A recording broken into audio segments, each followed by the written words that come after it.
Hi ನಮಸ್ತೆ. ಆಹಾರ ಬುತ್ತಿಗೆ ಸ್ವಾಗತ. ನೋಡಿ, ಇವತ್ತು ಗೌರಿಕಾಯಿ ಅಂತೀವಿ, ನಾವು ಚೌಳಿಕಾಯಿ ಅಂತೀವಿ. ಗೌರಿಕಾಯಿ ಹಾಕಿಬಿಟ್ಟು ನಾನು ಈರುಳ್ಳಿ ಸೊಪ್ಪು, ಆಮೇಲೆ ಒಂದೆರಡು ಸ್ಪೂನಷ್ಟು ನಾನು ಕಡಲೆ ಹಿಟ್ಟು ತೊಗೊಂಡಿದ್ದೀನಿ. ಈ ಈರುಳ್ಳಿ ಸೊಪ್ಪು ಚೌಳಿಕಾಯಿ ಹಾಕಿಬಿಟ್ಟು ನಾವು ಪಲ್ಯ ಮಾಡೋದ್ರಿಂದ ತುಂಬ ಚೆನ್ನಾಗಿರುತ್ತೆ. ಈ ಥರ ಮಾಡೋದ್ರಿಂದ ಟೇಸ್ಟ್ ಸಖತ್ತಾಗಿರುತ್ತೆ. ಇದನ್ನು ಹೇಗೆ ಮಾಡೋದಂತ ನಾವು ನೋಡ್ಕೊಂಬರೋಣ ಬನ್ನಿ. ನೋಡಿ, ಇವಾಗ ಇದನ್ನು ನೀಟಾಗಿ ತೊಗೊಂಡ್ಬಿಟ್ಟು ನಾವು ಕಟ್ ಮಾಡ್ಕೊಳ್ಳೋಣ. ಕಟ್ ಮಾಡ್ಕೊಂಬಿಟ್ಟು ಇದನ್ನು ನೀಟಾಗಿ ನಾವು 2-3 ಸತಿ ಇದನ್ನು ತೊಳೆದ್ಬಿಟ್ಟು ನಾವು ಗೌರಿಕಾಯಿ ಹುರಿದ್ಬಿಟ್ಟು ಪಲ್ಯ ಮಾಡೋಣ ಬನ್ನಿ. ಒಂದು ಬಾಣಲೆ ಇಟ್ಕೋಬೇಕು.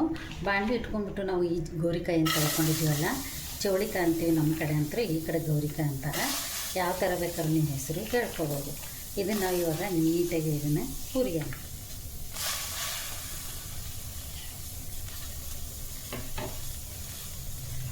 ಚೆನ್ನಾಗಿ ಕಲಿತು ಇದನ್ನು ನಾವು ಹುರ್ಕೋಬೇಕು. ಹುರಿದ್ಬಿಟ್ಟು ಪಲ್ಯ ಮಾಡೋದ್ರಿಂದ ಸೂಪರಾಗಿರುತ್ತೆ, ತುಂಬ ಚೆನ್ನಾಗಿರುತ್ತೆ. ಅದು ಈರುಳ್ಳಿ ಸೊಪ್ಪು ಸ್ವಲ್ಪ ಕಡಲೆ ಹಿಟ್ಟು ಹಾಕೋದ್ರಿಂದ ತುಂಬ ಟೇಸ್ಟ್ ಚೆನ್ನಾಗಿರುತ್ತೆ. ನೀವು ಒಂದು ಸತಿ ಟ್ರೈ ಮಾಡಿ ನೋಡಿ ಹೇಗಿರುತ್ತೆ ಅಂತ ಗೊತ್ತಾಗುತ್ತೆ. ಸ್ವಲ್ಪ ಚೆನ್ನಾಗಿ ಇದನ್ನು ಹುರ್ಕೊಳ್ಳೋಣ. ನೋಡಿ ಎಷ್ಟು ಚೆನ್ನಾಗಿ ಹುರಿದಿದೆ ಅಂತ. ಇವಾಗ ಈ ಥರ ಕಣ್ಣು ಬರುವಂಗೆ ನಾವು ಹುರ್ಕೋಬೇಕು. ಇವಾಗ ನಾನು ಈರುಳ್ಳಿ ಸೊಪ್ಪು ಕಟ್ ಮಾಡ್ಕೊಂಡಿದ್ದೆ, ಈರುಳ್ಳಿ ಸೊಪ್ಪು ಹಾಕ್ಕೊತೇನೆ. ನೋಡಿ, ಈರುಳ್ಳಿ ಸೊಪ್ಪು ಕಟ್ ಮಾಡ್ಕೊಂಡ್ಬಿಟ್ಟು ತೊಳ್ಕೊಂಡು ಬಂದಿದ್ದೀನಿ. ಇದನ್ನು ಹಾಕಿ ನಾವು ಫ್ರೈ ಮಾಡೋಣ. ನೋಡಿ, ಈ ಥರ ಹಾಕಿಬಿಟ್ಟು ಎರಡು ಚೆನ್ನಾಗಿ ನಾವು ಫ್ರೈ ಮಾಡ್ಕೋಬೇಕು. ಚೆನ್ನಾಗಿರುತ್ತೆ, ಟೇಸ್ಟ್ ಮಾತ್ರ ತುಂಬ ಚೆನ್ನಾಗಿರುತ್ತೆ. ಇದೊಂಥರ ಗೌರಿಕಾಯಿ ಪಲ್ಯ ಮಾಡಿ ತಿನ್ನೋ ಬದಲು ಈ ಥರ ಈರುಳ್ಳಿ ಸೊಪ್ಪು, ಗೌರಿಕಾಯಿ, ಕಡಲೆ ಹಿಟ್ಟು ಸ್ವಲ್ಪ ಹಾಕ್ಬಿಟ್ಟು ಫ್ರೈ ಮಾಡಿ ನೀವು ಮಾಡಿ ನೋಡಿ ಹೇಗಿರುತ್ತಂತ ನಿಮಗೆ ಗೊತ್ತಾಗುತ್ತೆ. ಸ್ವಲ್ಪ ಇವಾಗ 1-2 ಸ್ಪೂನಷ್ಟು ನಾನು ಎಣ್ಣೆ ಹಾಕ್ತೀನಿ. ನೋಡಿ, 1-2 ಸ್ಪೂನಷ್ಟು ನಾವು ಎಣ್ಣೆ ಹಾಕೊಳ್ಳೋಣ. ಇವಾಗ ನಾವು ಇದು ಫ್ರೈ ಮಾಡಿದಾಗಿದೆ. 1-2 ಸ್ಪೂನಷ್ಟು ಕಡಲೆ ಹಿಟ್ಟು ಹಾಕೋಣ. ಇವಾಗ 1-2 ಸ್ಪೂನಷ್ಟು ನಾನು ಕಡಲೆ ಹಿಟ್ಟು ಹಾಕ್ತಾಯಿದ್ದೀನಿ.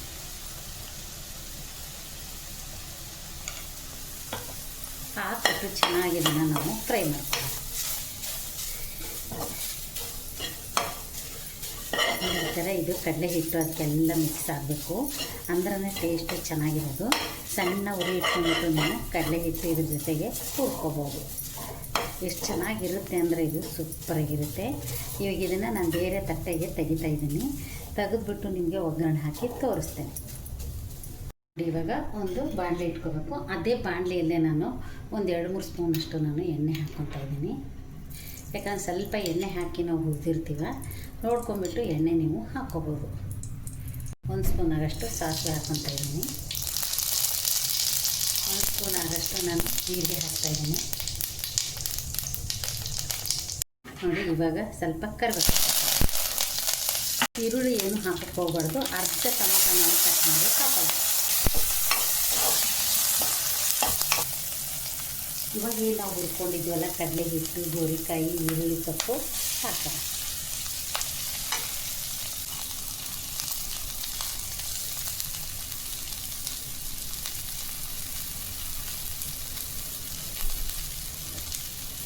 ನೋಡಿ, ಇವಾಗ ನಾವು ಸ್ವಲ್ಪ ಸಾಂಬಾರು ಪೌಡ್ರ್ ಹಾಕ್ಕೊಳ್ಳೋಣ.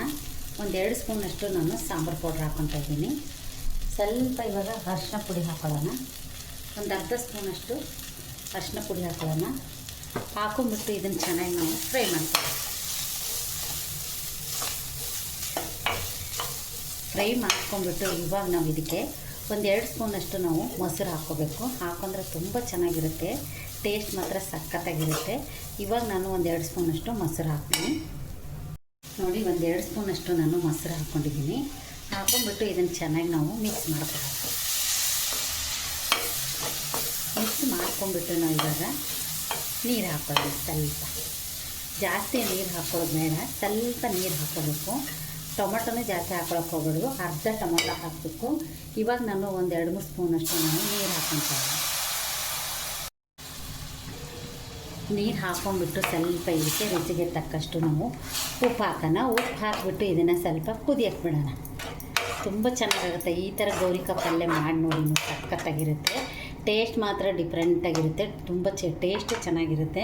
ಇವಾಗ ರುಚಿಗೆ ತಕ್ಕಷ್ಟು ಉಪ್ಪು ಹಾಕೊಳ್ಳೋಣ. ನೋಡಿ, 1 ಸ್ಪೂನ್ ಆಗಷ್ಟು ನಾನು ಉಪ್ಪು ಹಾಕ್ಕೊಂಡಿದ್ದೀನಿ. ನಂತರ ಆಮೇಲೆ ನೋಡ್ಕೊಂಡ್ಬಿಟ್ಟು ನಾವು ಉಪ್ಪು ಹಾಕ್ಕೋಬೇಕು. ಇವಾಗ ಇದನ್ನು ಮುಚ್ಚಿಬಿಡೋಣ. ನೋಡಿ ಪಲ್ಯ ರೆಡಿಯಾಗಿದೆ ನೋಡ್ಕೊಳ್ಳೋಣ. ನೋಡಿ ಎಷ್ಟು ಚೆನ್ನಾಗಿದೆ, ಎಣ್ಣೆ ಬಿಟ್ಕೊಂಡು ಸೂಪರಾಗಿದೆ. ಈ ಥರ ಪಲ್ಯ ಮಾಡಿ ನೋಡಿ ನೀವು, ಗೋರಿಕಾಯಿ ಪಲ್ಯ ಈರುಳ್ಳಿ ಸೊಪ್ಪು ತಂದುಬಿಟ್ಟು ತುಂಬ ಚೆನ್ನಾಗಾಗುತ್ತೆ. ಇದು ಅಕ್ಕಿ ರೊಟ್ಟಿಗೆ, ಚಪಾತಿಗೆ, ದೋಸೆಗೆ, ಮುದ್ದೆಗೆ ಎಲ್ಲ ಸೂಪರಾಗಿರುತ್ತೆ. ಅನ್ನದ ಜೊತೆಗಂತೂ ನಂಚ್ಕೊಳ್ಳೋಕೆ ತುಂಬ ಕಾಂಬಿನೇಷನ್ ಚೆನ್ನಾಗಿರುತ್ತೆ. ಇವಾಗ ನಾವು ಸ್ವಲ್ಪ ಇಂಥ ಕೊತ್ತಂಬರಿ ಸೊಪ್ಪು ಹಾಕೋಣ. ಕೊತ್ತಂಬರಿ ಸೊಪ್ಪು ಹಾಕಿಬಿಟ್ಟು ಸ್ವಲ್ಪ ಮಿಕ್ಸ್ ಮಾಡಿಬಿಟ್ಟು ಸರ್ವ್ ಮಾಡ್ಕೊಂಡು ತಿಂತಾ ಇರೋದೆ ಸೂಪರಾಗಿರುತ್ತೆ. ನೋಡಿ ಗೋರಿಕಾಯಿ, ಈರುಳ್ಳಿ ಸೊಪ್ಪು, ಕಡಲೆ ಹಿಟ್ಟು ಹಾಕಿ ಗೋರಿಕಾಯಿ ಪಲ್ಯ ಮಾಡಿರೋದು ನಿಮ್ಗೆ ಇಷ್ಟ ಆದಲ್ಲಿ ಲೈಕ್ ಮಾಡಿ, ಶೇರ್ ಮಾಡಿ, ಸಬ್ಸ್ಕ್ರೈಬ್ ಮಾಡಿ. ನಮಸ್ತೆ.